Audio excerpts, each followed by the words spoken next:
এই গল্পটি সম্পূর্ণরূপে কাল্পনিক ঘটনা নির্ভর, যা শুধুমাত্র বিনোদনের জন্য নির্মিত। গল্পে শোনানো সমস্ত চরিত্রের নাম, স্থান, ঘটনা সম্পূর্ণরূপে কাল্পনিক এবং কোনো জীবিত মৃত ব্যক্তি, স্থান বা ঘটনার সঙ্গে সাদৃশ্য থাকলে তা নেহাতি কাকতালীয়। গল্পের খাতিরে কোনো কোনো চরিত্র ধূমপান বা মদ্যপান করলেও ফিভার 104 FM তাতে কোনো মতেই সায় দেয় না। ধূমপান এবং মদ্যপান স্বাস্থ্যের পক্ষে ক্ষতিকারক, এতে ক্যান্সার হয়। গোপন কথা, গভীর রাতের গোপন কথা, গভীর রাতের গোপন কথা, গভীর রাতের।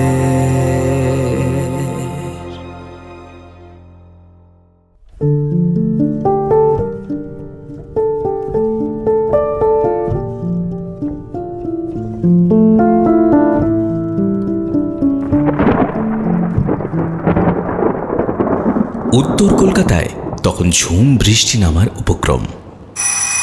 ক্যাফে নস্টালজিয়ার দরজার বেলটা টুং করে বেজে উঠতেই কাউন্টার থেকে রতন হাঁক দিল, আসুন দাদা, আজ তো একেবারে মোক্ষম সময় এলেন, বৃষ্টি নামলো বলে। অনিরুদ্ধ শার্টের হাতা দিয়ে চশমাটা মুছতে মুছতে ভেতরে ঢুকলো। কাঁধের ভেজা ব্যাগটা একপাশে রেখে বলল, রতন, একদম কড়া করে একটা ব্ল্যাক কফি দাও তো, চটপট। দিচ্ছি দাদা। তা আজ কি সেই কোনার টেবিলটাতেই বসবেন? অনি সসংকোচে এগোতে গিয়ে থমকে গেল। কোণের জানলাটার পাশের টেবিলে ইতিমধ্যেই একজন বসে আছে। টেবিলে ছড়ানো রং, তুলি আর একটা কাঠের বাঁধাই করা ডায়েরি। মেয়েটি আপন মনে বাইরের মেঘলা আকাশের দিকে তাকিয়ে খাতায় তুলি টানছে। অনি পাশের চেয়ারটা সামান্য টেনে নিয়ে বসতে বসতে বিড়বিড় করল, আজকেও জায়গাটা খালি পাওয়া গেল না। থুর। কথাটা হয়তো একটু জোরেই বলে ফেলেছিল সে। মেয়েটি হুট করে মুখ ফেরালো। গাঢ় বাদামি চোখ দুটো সোজা অনির দিকে রেখে বলে উঠল, কিছু বললেন আমাকে? অনি একটু অপ্রস্তুত হয়ে চশমাটা নাকের ওপর ঠিক করে নিয়ে বলল, না, কিছু না সেরকম। আসলে এই টেবিলটায় বসে স্কেচ করার একটা অভ্যেস আছে আমার, তাই। ওহো, আই এম সো সরি। আমি কি তাহলে পাশের টেবিলটায় সরে যাব? এই না না, একদম না, চিচি।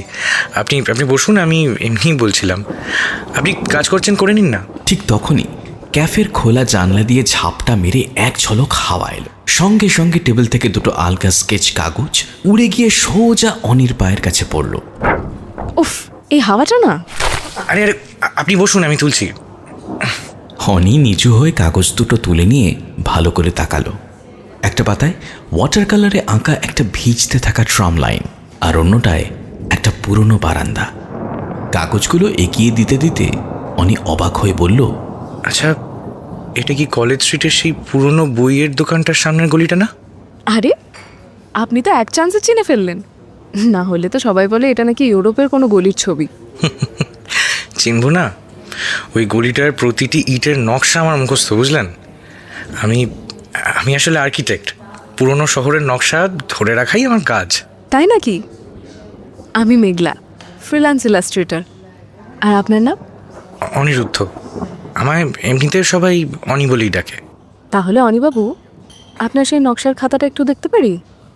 একজন আর্কিটেক্টের চোখ দিয়ে কলকাতা দেখার সুযোগ তো রোজ রোজ পাওয়া যায় না। অনি ব্যাগ থেকে তার নীল রঙের স্কেচবুকটা বের করে এগিয়ে দিল। এগুলো মানে এটা জাস্ট একটা অভ্যেস, কিন্তু মানে সেরকম। মেঘলা উৎসুক হয়ে পাতাগুলো উল্টাতে থাকলো। মেঘলা মাঝপথে থেমে গিয়ে অনির চোখের দিকে তাকালো। অনি প্রশ্নসূচক দৃষ্টিতে তাকাতেই মেঘলা ধীর গলায় বলল, বিল্ডিংগুলো ভীষণ সুন্দর, কিন্তু ছবিগুলোর মধ্যে অদ্ভুত একটা ফাঁকা ভাব আছে অনিবাবু।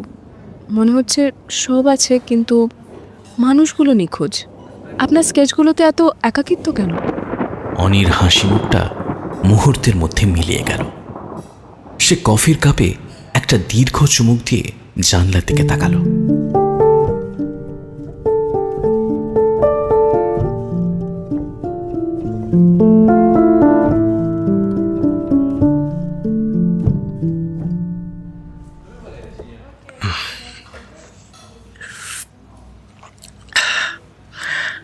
শহরের অত ভিড়ে মানুষ খুঁজে পাওয়া খুব কঠিন মেঘলা দেবী।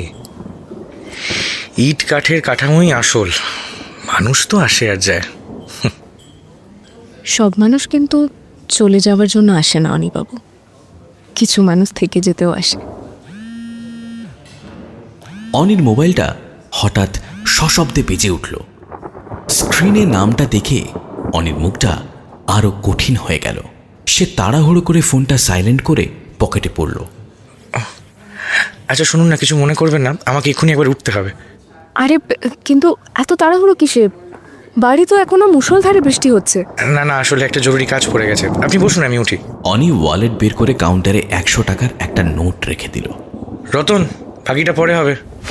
আরে অনিবাবু দাঁড়ান। মেঘলা কিছু বলার আগেই অনি হন্তদন্ত হয়ে ক্যাফে থেকে বেরিয়ে গেল। মেঘলা জানলার কাঁচ দিয়ে দেখল অনি ভিজতে ভিজতেই একটা চলন্ত ট্যাক্সিতে উঠে পড়ল। ধুর, লোকটা যেন একটু বেশি গম্ভীর, আর এই জন্য আমার কফিটাও শুধু শুধু ঠান্ডা হয়ে গেল। মেঘলা একটা দীর্ঘশ্বাস ফেলে নিজের জিনিসপত্র গোছাতে শুরু করলো।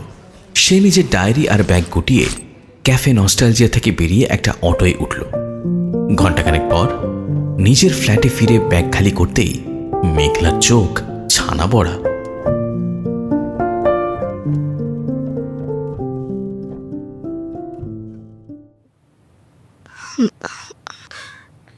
কি হলো?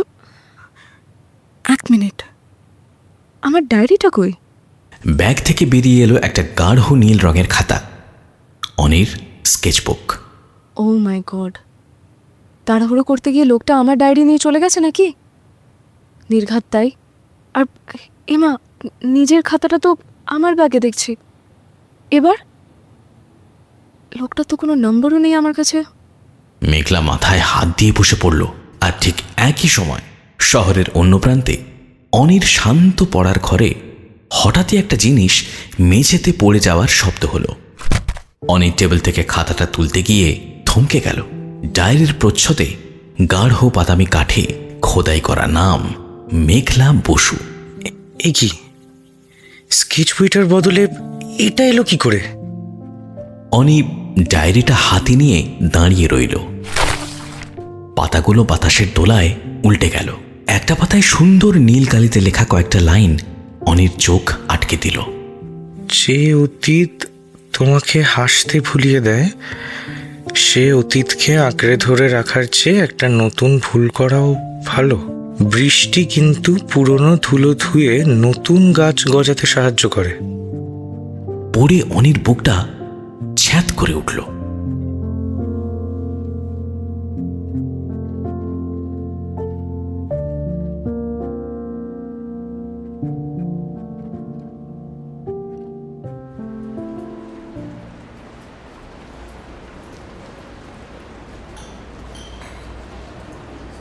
পরদিন বিকেল গড়াতেই ক্যাফে নস্টালজিয়ার দরজা ঠেলে প্রায় দৌড়তে দৌড়তে ভেতরে ঢুকলো মেঘলা। বাইরে তখনও ঝিরঝির করে বৃষ্টি পড়ছে, কিন্তু সেদিকে তার কোনো খেয়াল নেই। কাউন্টারে দাঁড়িয়ে থাকা রতনকে দেখেই সে দম নিতে নিতে শুধালো, রতনদা, কালকে সেই লোকটা, হ্যাঁ অনিবাবু, উনি কি এসেছিলেন? না তো দিদিমণি, অনিবাবু তো সচরাচর বিকেলেই আসেন, কিন্তু আজ জানি না কেন এখনো দেখা নেই। ওহো, কী যে ঝামেলায় পড়লাম। দেখো না, কাল তাড়াহুড়োয় উনি আমার ডায়েরিটা নিয়ে চলে গেছেন, আর ওনার এই স্কেচ বইটা আমার ব্যাগে রয়ে গেছে।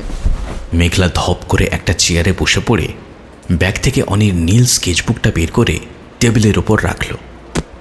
রতন স্কেচবুকটার দিকে তাকিয়ে একটু হেসে বলল, আরে এটা তো ওর প্রাণ। কাল রাতে আমাকে ফোনও করেছিলেন দাদা, ভীষণ চিন্তিত শোনালো। বলছিলেন ওর কি একটা জরুরি বই নাকি হারিয়ে গেছে। সত্যি? উনি ফোন করেছিলেন? শোনো না, ওর নাম্বারটা আছে গো তোমার কাছে? নাম্বারটা তো আছে দিদিমণি, তবে রতনের কথা শেষ হওয়ার আগেই ক্যাফের দরজার বেলটা আবার বেজে উঠল। দরজায় ছাতাটা জল ছড়াতে ছড়াতে ভেতরে পা রাখল অনিরুদ্ধ। চোখে মুখে পরিষ্কার দুশ্চিন্তার ছাপ, চুলগুলো খানিকটা উস্কো খুস্কো। ক্যাফেতে ঢুকতেই তার চোখ সোজা গিয়ে পড়ল কোনার টেবিলটায়, যেখানে বসে আছে মেঘলা। আর তার ঠিক সামনেই অনির সেই নীল স্কেচবুক। অনি দ্রুত পায়ে এগিয়ে গেল টেবিলের দিকে। এ কি মেঘলা দেবী, আপনি এখানে? আরে অনিবাবু আসুন। আপনি না এলে তো আমি 5 মিনিটের মধ্যে রতনদা থেকে আপনার নাম্বারটা নিয়ে ফোন করতেই যাচ্ছিলাম। অনি একটা দীর্ঘশ্বাস ফেলে নিজের ব্যাগ থেকে সেই গাঢ় বাদামি কাঠের বাঁধাই করা ডায়েরিটা বের করে টেবিলের ওপর রাখলো। এই নিন আপনার ডায়েরি। কাল রাতে ব্যাগ খুলে দেখি, আই এম রিয়েলি সরি, কারো ব্যক্তিগত ডায়েরি ভুল করে নিয়ে আসাটা সত্যি খুব দায়িত্বজ্ঞানহীন কাজ হয়েছে। আহা, এত ফর্মাল হওয়ার কি আছে? তুচ্ছ বিষয় নিয়ে জলঘোলা তো করার কিছু নেই। এই নিন আপনার প্রাণ ভোমরা। কাল রাতে এটা দেখে যা বুঝলাম, এই খাতাটা ছাড়া আপনি বোধহয় রাতে ঘুমোতেই পারেন না। অনি স্কেচবুকটা হাতে নিয়ে আলতো করে বুক পকেটের কাছে চেপে ধরল। তারপর চেয়ারটা টেনে বসে পড়ে বলল,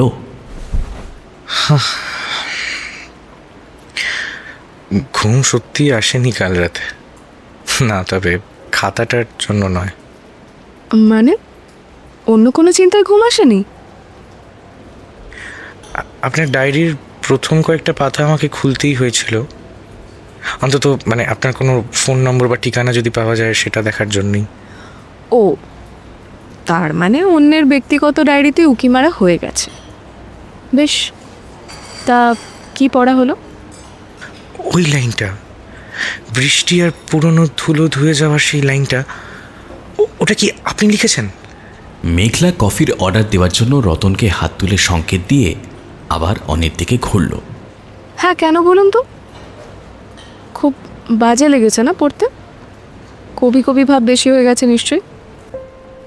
না, বাজে লাগেনি, বরং মনে হলো কেউ যেন আমার ভেতরে না বলা কথাগুলো খুব সহজ করে লিখে দিয়েছে। আপনি কাল আমায় জিজ্ঞেস করলেন না, আমার আঁকার ছবিগুলোর ভেতরে এত ফাঁকা ফাঁকা ভাব কেন, এত একাকিত্ব কেন? হ্যাঁ, মনে আছে। বলুন না কেন? কারণ 2 বছর আগে আমার জীবনের সব আলো এক নিমেষে নিভে গিয়েছিল। মৌলি, আমরা আসলে একসঙ্গে আর্কিটেকচার পড়তাম, 4 বছরের সম্পর্ক ছিল আমাদের। হুট করে একদিন জানালো আমার সঙ্গে হিসেবি জীবন নাকি আর টানতে পারছে না। ও একজন বড় বিজনেসম্যানকে বিয়ে করে ইউএসএ চলে গেল। যাওয়ার আগে শুধু বলে গেল, অনি, তোমার সঙ্গে থাকা মানে প্রতিদিন একটা জ্যান্ত মিউজিয়ামে বাস করা। তারপর থেকেই আমি মানুষের থেকে একটু দূরে থাকতে শুরু করি। ক্যাফেতে তখন এক অদ্ভুত নীরবতা। রতন এসে নিঃশব্দে 2 গরম কফির কাপ রেখে গেল। মেঘলা কিছুক্ষণ কোনো কথা বলল না। সে অনেক থমথমে মুখের দিকে তাকিয়ে রইল। তারপর কফির কাপে চামচ নাড়াতে নাড়াতে খুব শান্ত গলায় বলল, তাহলে কিন্তু মৌলি ঠিকই বলেছিল অনিবাবু। মানে? আপনি সত্যিই একটা মিউজিয়াম বানিয়ে ফেলেছেন নিজের চারপাশে। কিন্তু দোষটা মৌলির নয়, দোষটা আপনার। কেউ একটা ভুল দরজা দিয়ে বেরিয়ে গেছে বলে আপনি নিজের মনের মূল ফটকটাই চিরকালের জন্য বন্ধ করে তালা মেরে দেবেন? এটা কেমন বিচার? আপনি বিষয়টাকে খুব সহজভাবে ভাবছেন মেঘলা। আহা, সহজ নয় বলেই তো বলছি। জীবন কোনো আর্কিটেকচারের নিখুঁত ব্লুপ্রিন্ট নয় অনিবাবু, যেখানে একটা স্কেচ এদিক থেকে ওদিক হলে পুরো নকশাটাই ভুল হয়ে যাবে। জীবন হলো ওয়াটার কালারের মতো। একটু ভুল করে রং ছড়িয়ে গেলেও সেখান থেকে একটা নতুন আর সুন্দর ছবি বানিয়ে নেওয়া যায়। অনি কোনো উত্তর দিতে পারল না। মেঘলার এই সোজা সাপটা আবেগহীন কিন্তু গভীর কথাগুলো তাকে ভেতর থেকে নাড়িয়ে দিল। আপনি আমার ডায়েরিটা পড়েছেন, তাই তো? তাহলে এবার থেকে একটা কাজ করা যাক। কি কাজ? আগামী রবিবার সকাল 6টায় আহেরিটোলা ঘাটে চলে আসবেন আপনার ওই নীল স্কেচবুকটা নিয়ে। হেরিডলা ঘাট? এত সকালে? কিন্তু কেন? মেঘলা উঠে দাঁড়িয়ে নিজের ব্যাগটা কাঁধে ছড়িয়ে মুচকি হাসল। আপনাকে ওই বন্ধ মিউজিয়ামের বাইরে এনে সত্যিকারের কলকাতা দেখাবো বলে, যেখানে ইট কাঠের চেয়ে না মানুষগুলো অনেক বেশি জানতো। আসবেন তো? অনি কিছু মুহূর্ত দ্বিধায় রইল। তারপর মেঘলার চোখের সেই অদম্য আর প্রাণবন্ত আলোর দিকে তাকিয়ে একটা দীর্ঘশ্বাস ফেলে হেসে ফেলল। আচ্ছা, আসবো। প্রমিস? প্রমিস। সকাল 6টায়। বাইরের বৃষ্টিটা তখন একদম থেমে গেছে। মেঘের ফাঁক দিয়ে বিকেলের এক চিলতে মিষ্টি রোদ এসে পড়েছে ক্যাফে নস্টালজিয়ার কাঁচের জানলায়। মেঘলা মুচকি হেসে ক্যাফে থেকে বেরিয়ে গেল।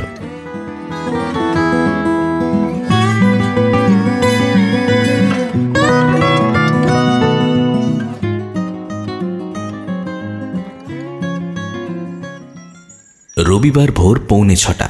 গঙ্গার ওপর তখনও হালকা কুয়াশার মতো ভাব উঠছে। আহিরিটোলা ঘাটে সচরাচর এই সময় মালবাহী লরি আর পাইকারি ফুল বিক্রেতাদের চিৎকার জমে ওঠার কথা, কিন্তু ঘাটের সিঁড়িগুলো তখনও বেশ নির্জন। অনি ঘাটের একদম ওপরের চাতালটায় দাঁড়িয়েছিল, হাতে একটা মাটির ভাঁড়ে ধোঁয়া ওঠা গরম লেবু চা, আর কাঁধে ঝুলছে ব্যাগ। চশমার কাঁচটা শার্টের কোণে মুছে সে ঘড়ি দেখল, 6টা বাজতে 3 মিনিট বাকি। বাহ, আর্কিটেক্টদের টাইমিং তো বেশ করা দেখছি। পেছন থেকে পরিচিত মিষ্টি গলাটা শুনে অনি ঘাড় ঘোরালো। মেঘলা হেঁটে আসছে, পরনে হালকা হলুদ রঙের একটা সুতির কুর্তি, চুলগুলো আজ আলগা করে পেছনে বাঁধা, আর চোখে সেই চিরচেনা দুরন্ত একটা হাসি। কাউকে প্রমিস করলে সেটা রাখাটাই তো নিয়ম। তা এত সকালে ডেকে আনার আসল উদ্দেশ্যটা কি এবার খোলসা করে বলা যাবে? উদ্দেশ্য? ওই দেখুন ওপারে সূর্য উঠছে, আর ওই ঘাটের সিঁড়িটার দিকে তাকান। অনেক ঘাড় ঘুরিয়ে দেখল ঘাটের নিচের সিঁড়িতে তখন এক প্রবীণ নিমকাঠ দিয়ে দাঁত মাজতে মাজতে গঙ্গার জলের দিকে তাকিয়ে আছেন, আর তার পাশেই 2 বাচ্চা ছেলে আনন্দে জলে ঝাঁপ দিচ্ছে, আর একটু দূরে এক বৃদ্ধা নিষ্ঠা ভরে পুজো দিচ্ছেন। মেঘলা আঙুল উঁচিয়ে দেখিয়ে বলল, দেখছেন ছবিগুলো? আপনার ইটের ইমারতে এই প্রাণটা পাওয়া যাবে। এখানে গঙ্গা যেমন বইছে, মানুষগুলোও নিজের মতো করে বেঁচে আছে, কোনো রকম হিসেব ছাড়া। অনি গঙ্গার শান্ত জলের দিকে তাকিয়ে একটা লম্বা শ্বাস ফেলল। ছবিগুলো সুন্দর, স্বীকার করছি, কিন্তু এত কাছ থেকে মানুষকে দেখলে বিপদ বাড়ে না মেঘলা? দূরত্ব থাকলে অন্তত আঘাত পাওয়ার ভয়টা থাকে না। ধুর। মেঘলা বিরক্তি প্রকাশের ভঙ্গি করে অনির হাত থেকে চায়ের ভাঁড়টা একরকম কিড়েই নিল। আপনাকে নিয়ে না আর পারা গেল না, চলুন তো আমার সাথে। কোথায়? প্রশ্ন কম, কাজ বেশি। মেঘলা চট করে অনির কবজি ধরে টেনে ঘাটের সিঁড়ি দিয়ে নামতে শুরু করল। সকালে ঠান্ডা হাওয়ায় অনির গা শিউরে উঠল, কিন্তু তার চেয়েও বেশি তোলপাড় হচ্ছিল বুকের ভেতরটা। মেঘলার এই স্পর্শে কতদিন পর কেউ কোনো দ্বিধা ছাড়া তার হাত এভাবে ধরল। ঘাটের একেবারে শেষ ধাপে বসে পড়ে মেঘলা স্কেচবুকটা অনির হাতে দিল। আজ কিন্তু আপনি কোনো পুরনো বাড়ি আঁকবেন না, আজ আপনি আঁকবেন ওই বাচ্চা দুটোকে। ওই যে দেখুন জলে কি সুন্দর সাঁতার কাটছে, আর ওই চায়ের দোকানটার দাদাকে যে হাসি মুখে মানুষকে চা দিচ্ছে। আঁকুন তো দেখি। আমি কোনোদিন জ্যান্ত মানুষের পোর্ট্রেট আঁকিনি মেঘলা। আর্কিটেকচারাল ড্রয়িং আর হিউম্যান ফিগার এক নয়। চেষ্টা করে দেখুন না, ভুল হলে হাত ধরে শুধরে দেব। আপনি তো ওয়াটার কালারের ভুল রং শুধরে নেওয়ার গল্পটা বিশ্বাস করেছিলেন, মনে আছে? অনির বুকের ভেতরে আটকে থাকা বহুদিনের একটা পাথর যেন এক নিমেষে হালকা হয়ে গেল। সে স্কেচবুকের একটা নতুন সাদা পাতা খুলল। পেন্সিলের মুখটা কাগজের উপর নামাতেই আজ প্রথমবার তার হাত কাঁপল না। গঙ্গার ওপর ভোরের লালচে রোদ ছড়িয়ে পড়ছে। অনি একের পর এক দাগ টেনে ফুটিয়ে তুলতে লাগল ঘাটের জীবন।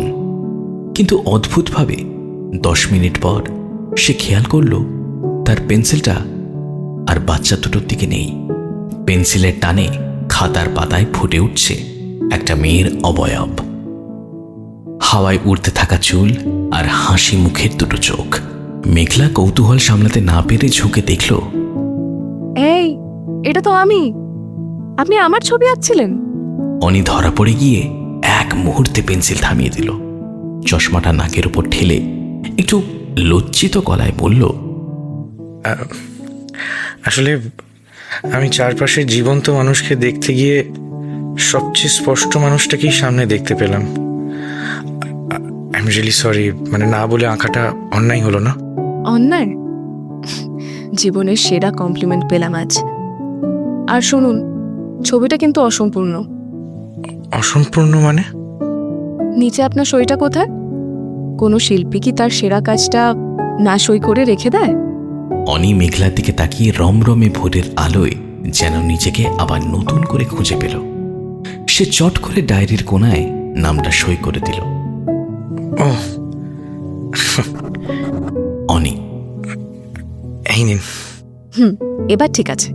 আজকে সকালের ফি হিসাবে চাটুকু খেয়ে নিন।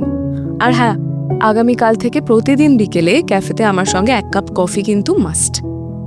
অনি চায়ের ভাঁড়ে চুমুক দিতে দিতে মনের গহীনে অনুভব করল গত 2 বছরের জমাট বাঁধা অন্ধকার মেঘগুলো সত্যি কেটে যাচ্ছে, আর তার আকাশে এখন এক পশলা মিষ্টি রোদ নিয়ে দাঁড়িয়ে আছে শুধু একজনই, মেঘলা।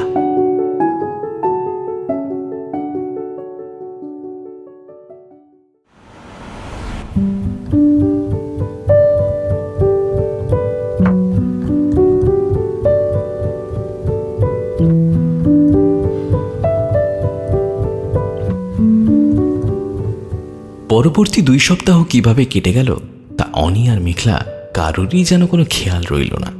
প্রতিদিন বিকেল 5টা বাজলেই ক্যাফে নস্টালজিয়ার সেই জানলার পাশের টেবিলটা যেন এই দুজন মানুষের জন্য বরাদ্দ হয়ে যেত। অনি এখন আর আগের মতো গম্ভীর হয়ে স্কেচবুকের পাতায় ইটকাঠের নির্জীব নকশা টানে না, বরং তার স্কেচবুক জুড়ে এখন জায়গা পেয়েছে রাস্তার মোড়ে দাঁড়িয়ে থাকা ফুচকাওয়ালার হাসি, ট্রামের জানলায় হাত রাখা কোনো অচেনা যাত্রী, আর বেশিরভাগ পাতাতেই লুকিয়ে থাকা মেঘলার নানান ভঙ্গিমার ছবি। আর মেঘলা অনিকে শেখাচ্ছিল জীবনকে খুব বেশি হিসেব করে না চলতে। বৃষ্টি নামলে ছাদে গিয়ে ভেজা, কিংবা কলেজ স্ট্রিটে হেঁটে চায়ের দোকানে বসে চায়ের ভাঁড়ে চুমুক দেওয়া। অনির সেই ছক বাঁধা জীবনটাতে মেঘলা যেন একরাশ তাজা বাতাস এনে দিয়েছিল। কিন্তু জীবনের সবকটা অধ্যায় কি আর অত সহজে শান্ত থাকে? এক শুক্রবারের বিকেলে ক্যাফেতে বসে কাজ করছিল অনি।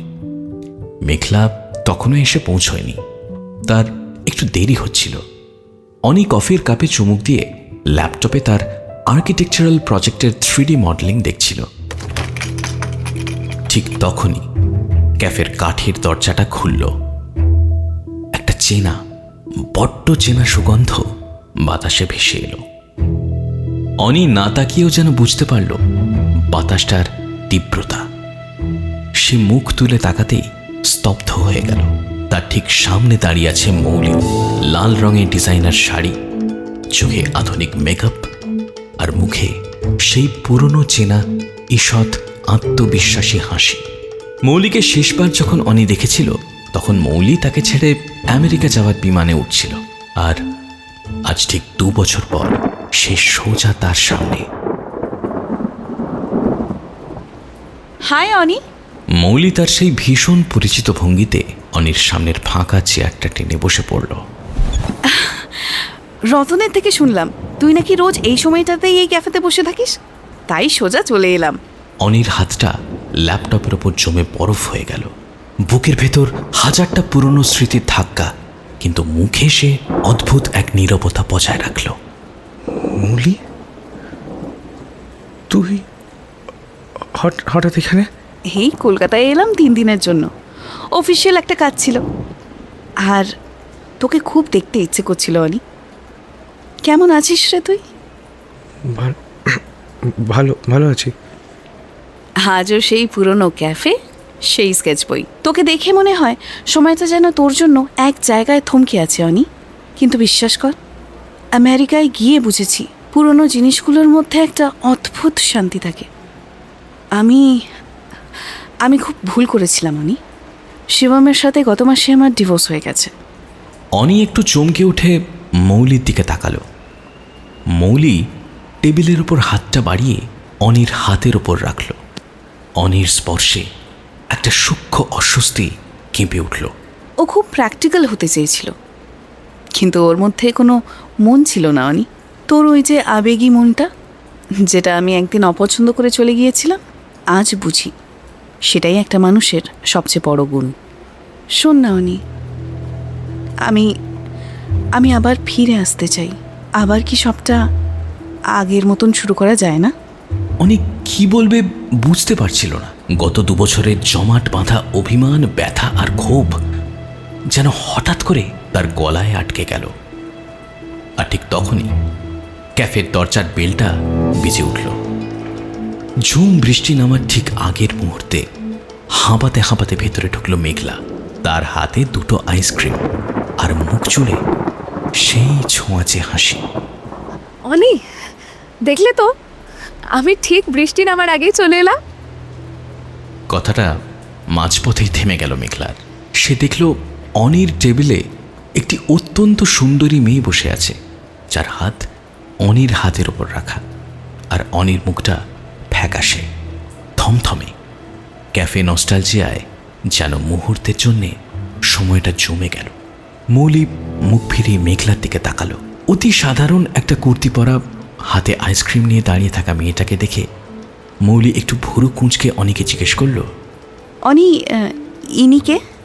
তোর কোনো ক্লায়েন্ট? ক্লায়েন্ট শব্দটা মেঘলার কানে গিয়ে সোজা বিঁধল। মেঘলা অনির চোখের দিকে তাকালো। সেই চোখ দুটোতে একটা গভীর বিভ্রান্তি আর অস্বস্তি ফুটছিল, কিন্তু অনেক কিচ্ছু বলতে পারল না। তার মুখ দিয়ে একটা শব্দ বের হলো না। অতীত আর বর্তমানের এই আচমকা মুখোমুখি সংঘর্ষে সে যেন সাময়িকভাবে বাক্যহারা হয়ে গেছিল। অনির এই নীরবতাই মেঘলার বুকটাকে এক নিমেষে চূর্ণ বিচূর্ণ করে দিল। মেঘলা নিজেকে দ্রুত সামলে নিল। না না, আমি কেউ নই, এমনি পরিচিত। ভুল সময় চলে এসেছি মনে হচ্ছে। Sorry to disturb. হ্যাঁ, ইউ গাইজ কন্টিনিউ। মেঘলা, মেঘলা শোনো। কিন্তু মেঘলা অনির দিকে আর এক মুহূর্ত তাকালো না। হাতের আইসক্রিম দুটো পাশের একটা খালি টেবিলে রেখে সে এক দৌড়ে ক্যাফে নস্টালজিয়ার ভারী দরজা ঠেলে বাইরে ঝুম বৃষ্টির মধ্যে বেরিয়ে গেল। মেঘলা, মেঘলা, যেও না মেঘলা। অনি চিৎকার করে উঠতে গেল, কিন্তু মৌলি তার হাতটা চেপে ধরে টান দিল। অনি, কি করছিস? ও কে যে তুই বৃষ্টির মধ্যে এইভাবে ছুটবি? অনি মৌলির দিকে তাকালো। এতদিনে প্রথমবার তার চোখে মৌলির জন্য কোনো ভালোবাসা বা ক্ষোভ ছিল না, ছিল কেবল এক তীব্র বিরক্তি আর স্পষ্ট উপলব্ধি। অনি মৌলির হাতটা ঝটকা মেরে সরিয়ে দিল।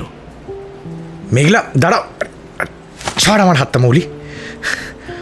শোন, তুই 2 বছর আগে আমায় একটা মিউজিয়াম ভেবে ফেলে রেখে চলে গিয়েছিলি, আর যে মেয়েটা এখন বাইরে চলে গেল, সে সেই মিউজিয়ামের ধুলো ঝেড়ে আমায় আবার একটা জ্যান্ত মানুষ হতে শিখিয়েছে। প্লিজ মৌলি, প্লিজ আমার জীবনের আলোটা আর কেড়ে নিতে আসিস না, প্লিজ। অনি ল্যাপটপ, স্কেচবুক দুটো কোনো মতে ব্যাগে ভরে সোজা ক্যাফে নস্টালজিয়া থেকে বেরিয়ে ঝুম বৃষ্টির রাস্তায় দৌড় লাগালো।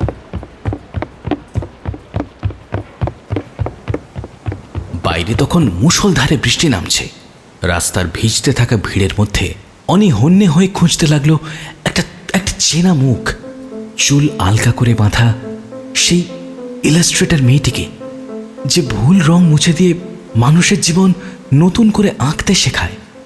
কিন্তু বৃষ্টির পথ জুড়ে তখন শুধু জমা জল আর নীরবতা।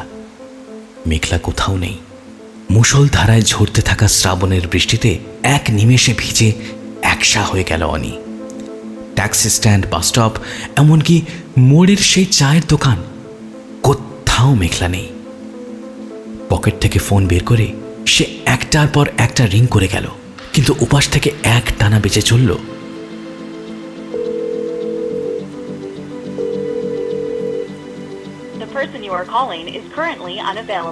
অনির মাথার ভেতরটা ঝিমঝিম করে উঠল। বুকের ভেতরে এক এক অদ্ভুত যন্ত্রণা। 2 বছর আগে মৌলি যখন তাকে ছেড়ে গিয়েছিল, তখন সে পেয়েছিল আঘাত আর অভিমান, কিন্তু আজ মেঘলা তাকে না বুঝে চলে যাওয়ার পর সে অনুভব করছে এক তীব্র শূন্যতা, যেন তার শরীরের কোনো একটা অংশ ছেড়ে নিয়ে যাওয়া হয়েছে। অনি আর এক মুহূর্ত না ভেবে সোজা একটা ট্যাক্সি ধরে চলে এলো শ্যামবাজার মেঘলার মেসে। সিঁড়ি দিয়ে 2-3 ধাপ লাফিয়ে উপরে উঠতে মেঘলার বন্ধ কাঠের দরজায় সজোরে করাঘাত করতে লাগলো। মেঘলা, মেঘলা দরজা খোলো। মেঘলা প্লিজ অন্তত একবার আমার কথাটা শোনো। মেঘলা। বেশ কিছুক্ষণ পর দরজাটা সামান্য ফাঁক হলো। ভেতরে ঘরের আলো নেভানো, শুধু জানলার বাইরে দিয়ে আসা হালকা আলোর রেখা। মেঘলা দরজার আড়ালে দাঁড়িয়ে আছে, তার ভেজা চুল থেকে জল গড়িয়ে পড়ছে কুর্তিতে, আর তার চোখ দুটো রক্তবর্ণ লাল। কেন এসেছেন অনিবাবু? তুমি ভুল বুঝছো মেঘলা। মৌলি আমার অতীত। আজও হুট করে ওরকমভাবে এসে পড়লো।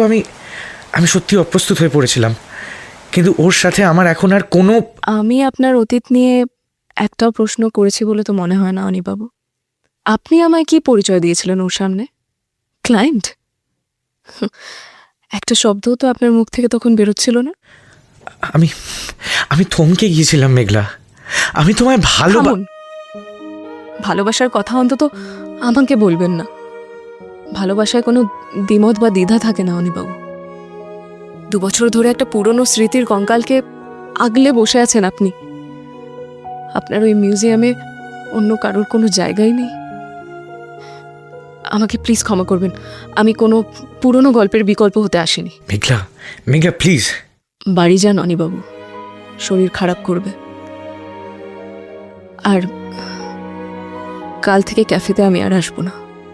মেঘলা তুমি মেঘলা।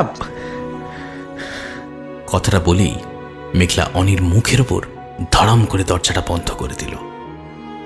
ভেতর থেকে ছিটকিনে তোলার শব্দ হলো। অনি দরজার বাইরে নিস্তব্ধ হয়ে দাঁড়িয়ে রইল। দরজায় মাথা ঠেকিয়ে সে বিড়বিড় করে বলল, তুমি আমায় ঠিক মতো চিনতেই পারলে না মেঘলা। ঠিক মতো দেখলে বুঝতে পারতে আমার ওই শূন্য স্কেচ বইটার প্রতিটি পাতায় এখন শুধু তুমিই আছো, শুধুই তুমি।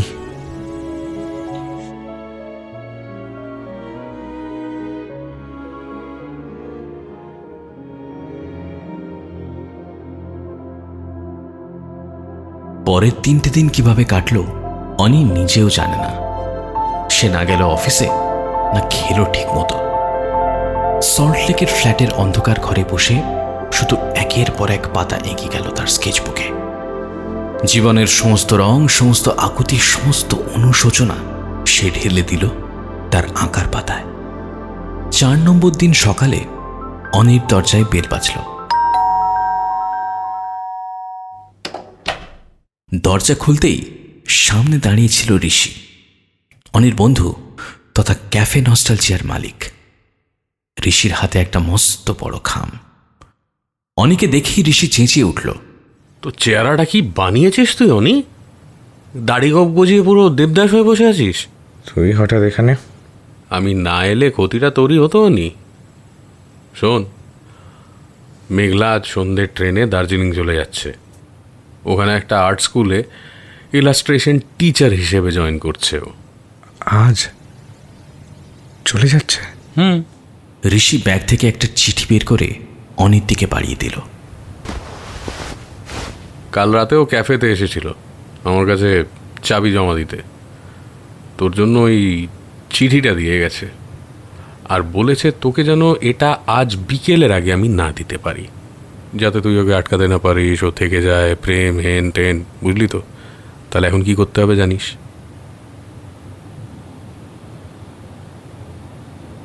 অনি কাঁপা কাঁপা হাতে সেই চিঠিটা খুলল। পাতা জুড়ে মেঘলার সেই চেনা সুন্দর স্পষ্ট হাতের লেখা।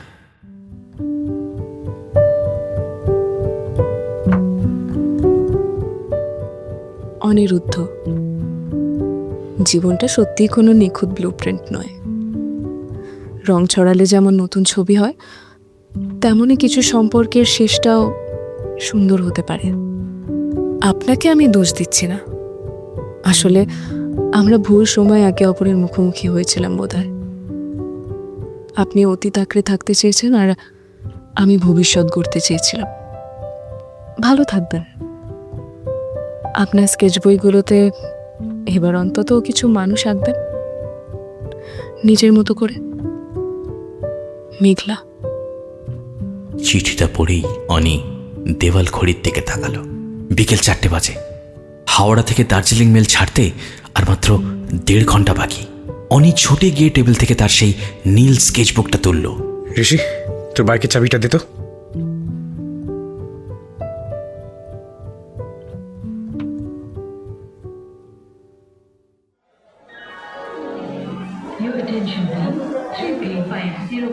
বিকেল 5:30। হাওড়া স্টেশনের 8 নম্বর প্ল্যাটফর্ম তখন মানুষের ভিড়ে ঠাসা। কুলিদের হাঁকডাক, ট্রেনের হুইসেল আর যাত্রীদের তাড়াহুড়োয় এক গমগমে পরিবেশ। দার্জিলিং মেলের জেনারেল কোচের জানলার পাশে বসেছিল মেঘলা। তার হাতে ধরা একটা পুরনো খাতা। জানলার বাইরে তাকাতেই তার চোখে জল এসে যাচ্ছিল, কিন্তু সে নিজেকে সামলে নেওয়ার চেষ্টা করছিল। ট্রেনের গার্ড লাল পতাকা নামিয়ে সবুজ পতাকা তুলল। দীর্ঘ এক হুইসেল দিয়ে ট্রেনটা ধীরে ধীরে চাকা ঘোরাতে শুরু করলো।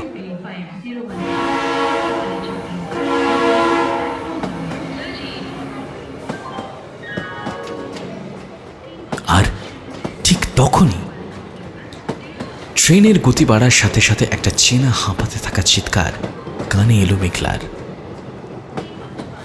মেঘলা, মেঘলা, মেঘলা এদিকে, মেঘলা। অনিবাবু, আরে আপনি কেন এসেছেন এখানে? ট্রেনের সাথে দৌড়বেন না প্লিজ, পড়ে যাবেন। আমি পড়ি বা মরি তাতে তোমার কি মেঘলা? তুমি তো আমার ওই বন্ধ মিউজিয়ামে ফেলে রেখে চলে যাচ্ছিলে। পাগলামি করবেন না, ট্রেন ছেড়ে দিয়েছে। এ কি? অনি দৌড়তে দৌড়তেই চলন্ত ট্রেনের জানলার সামনে তার ব্যাগ থেকে সেই স্কেচবুকটা বের করে উঁচিয়ে ধরল। কিন্তু ট্রেন তখন বেশ গতি নিয়ে নিয়েছে। অনির পক্ষে আর দৌড়ানো সম্ভব হচ্ছিল না। সে প্ল্যাটফর্মের শেষ মাথায় এসে থমকে দাঁড়ালো। ক্যানভাসটা ওর কাছেই রয়ে গেছে। মেঘলা জানলা দিয়ে পেছনের দিকে তাকালো। ট্রেনের গতি বাড়ার সঙ্গে সঙ্গে অনির অবয়বটা ছোট হয়ে আসছে, কিন্তু সেই মানুষটার চোখ দুটো স্টেশনের হাজার আলো ছাড়িয়ে সোজা মেঘলার চোখের দিকে চেয়ে রয়েছে। ট্রেনের দরজার ঠিক পাশেই সিলিং থেকে ঝুলছে লাল রঙের এমার্জেন্সি ব্রেকের চেনটা। মেঘলা আর এক মুহূর্তও ভাবল না। 2 হাতের পুরো শক্তি দিয়ে সেই চেনটা নিচের দিকে টেনে ধরল। মুহূর্তের মধ্যে প্রচণ্ড এক শব্দে ট্রেনের চাকায় মেটালিক ঘর্ষণ হলো। কামরার ভেতরে যাত্রীদের মধ্যে এক নিমেষে শোরগোল আর হইচই পড়ে গেল। কিন্তু মেঘলা ওসবের তোয়াক্কা না করেই নিজের ব্যাগটা এক হাতে আঁকড়ে ধরে কামরার খোলা দরজা দিয়ে নেমে এলো। অন্যদিকে প্ল্যাটফর্মের শেষ মাথায় ততক্ষণে হাঁটু মুড়ে বসে পড়েছে অনিরুদ্ধ। ওর হাত থেকে সেই বিশাল ক্যানভাস বোর্ডটা খসে পড়ে গেছে প্ল্যাটফর্মের মেঝেতে। অনি নিজের আঁকা সেই ছবিটার দিকে তাকিয়ে রইল। আজ প্রথমবার নিজের সবটুকু আবেগ দিয়ে জীবনের সমস্ত ছক ভাঙার সাহস দেখিয়েও সে হেরে গেল। মেঘলা মেঘলা চলে গেল। অনির চোখের বাঁধ ভাঙল। চশমাটা কাঁপতে কাঁপতে নাক থেকে খুলে পড়ে গেল। 2 হাতে মুখ ঢেকে একজন প্রাপ্তবয়স্ক পুরুষ মানুষের মতো সমস্ত লোক লজ্জা ভুলে প্ল্যাটফর্মে ধুলোয় বসে সে ফুঁপিয়ে ফুঁপিয়ে কেঁদে উঠল। আর ঠিক তখনই ভিড় ঠেলে তীব্র গতিতে ছুটে আসা জুতো জোড়ার আওয়াজ হলো। অনেক কিছু বুঝে উঠবার আগেই এক ঝোড়ো হাওয়ার মতো কেউ এসে সোজা তার বুকে আছড়ে পড়ল। 2 নরম হাত তীব্র আকুলতায় চেপে ধরল অনির শার্টের কলার। আর একটা ভেজা মুখ সোজা গিয়ে ঢুকল অনির বুকের ছাতিতে। অনি এক মুহূর্তের জন্য নিঃশ্বাস নিতে ভুলে গেল। স্তব্ধ হয়ে সে অনুভবে চিনতে পারল এই সুবাস, এই স্পর্শ। আপনি ভীষণ বোকা একটা মানুষ অনিবাবু, এত বড় একটা বোকা। এইভাবে চলন্ত ট্রেনের পিছনে কেউ দৌড়য়? যদি কিছু হয়ে যেত আপনার? অনি কাঁপা কাঁপা হাতে মেঘলার কাঁধ দুটো শক্ত করে চেপে ধরল। তারপর আবেশে তাকে বুকের গভীরে টেনে নিয়ে শক্ত করে জড়িয়ে ধরল। অনির চশমা ছাড়া ঝাপসা চোখেও এখন দুনিয়ার সবচেয়ে সুন্দর দৃশ্যটা স্পষ্ট। মেঘলা, মেঘলা, তুমি ট্রেনটা থামিয়ে দিলে? হ্যাঁ, থামিয়ে দিলাম। আমার ক্যানভাসটা যার কাছে অসম্পূর্ণ রয়ে গেছে তাকে ফেলে আমি কি করে চলে যাই? অনি নিজের হাতের উল্টো পিঠ দিয়ে মেঘলার গালের জলটুকু পরম মমতায় মুছে দিল। তার চোখের সমস্ত পুরনো বরফ গলিয়ে ততক্ষণে নদী হয়ে গেছে। যে লাইফটা ওয়াটার কালারের মতো, সেখানে একটু রিস্ক না নিলে নতুন রং ফোটে ম্যাডাম। মেঘলা কান্নার মধ্যেও খিলখিল করে হেসে ফেলল। এবার থেকে তাহলে প্রতিটা স্কেচে আমাকে আঁকতে হবে, কিন্তু প্রমিস? প্রমিস। অনি মেঘলার কপালে আলতো করে নিজের ঠোঁট ছুঁয়ে দিল। আর আমাদের ক্যাফে নস্টালজিয়ার জানলার পাশের টেবিলটা, ওটা কিন্তু চিরকালের জন্য বুকড। হাওড়া স্টেশনের সেই হট্টগোল, ট্রেনের এমার্জেন্সি ব্রেকের হইচই, দূর থেকে ছুটে আসা গার্ডদের চিৎকার, সব কিছু যেন এক মুহূর্তে ফিকে হয়ে গেল। প্ল্যাটফর্মের ওপর ছড়ানো সোনালি আলোয় দুটো মানুষ একে অপরের হাত ধরে তখন একটা নতুন ছবি আঁকতে শুরু করেছে যে।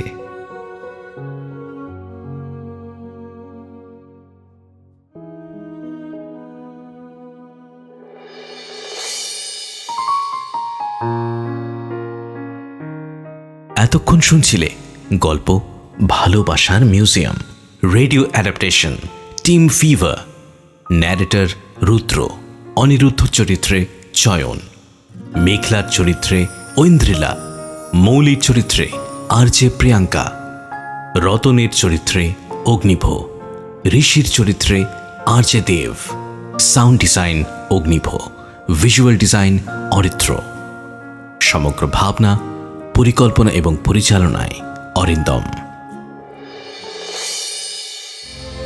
গভীর রাতের গোপন কথা, গভীর রাতের গোপন কথা, গভীর রাতের গোপন কথা, গভীর রাতের